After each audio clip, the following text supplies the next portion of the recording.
The intrusion to private life impacts employee well-being, yet the well-being industry is doing just that.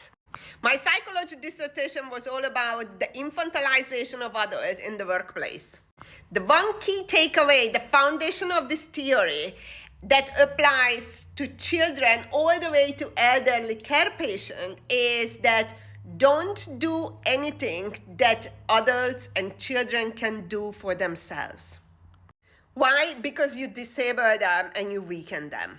Now, in the previous videos, this is episode 9, we agreed that you don't need a well-being initiative to be a good employer.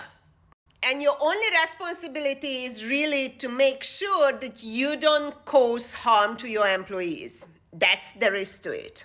Now, everything else that happens outside of the workplace is on the individual. This is their private life. So my question is, why do we intrude? These well-being gurus, they have this messiah complex that we're going to go and save the workforce. You are not going to save the workforce because you have zero power over what's happening outside of your workplace.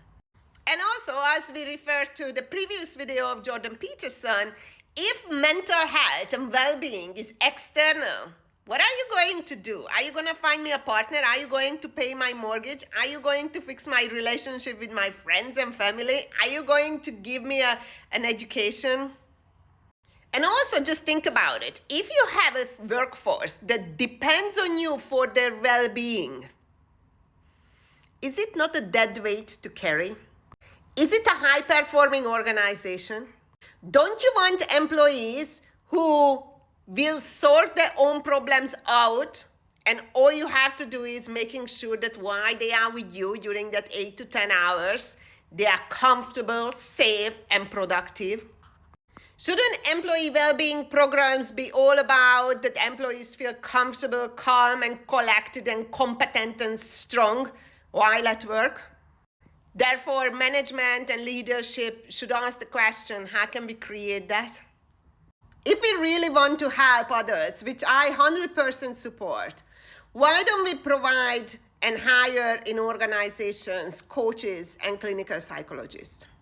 Because one thing that everybody is struggling with is having somebody to talk to, and sometimes it's not your closest friend. And talking is how humans solve problems. So employees don't need interventions. What they need is somebody to talk through their problems, and they can figure things out for themselves. That's why we have coaches for senior leaders, right?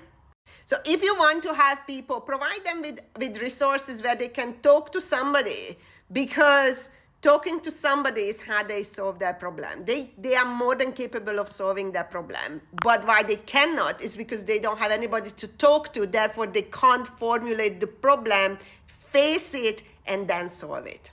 Provide that. I fully support this one.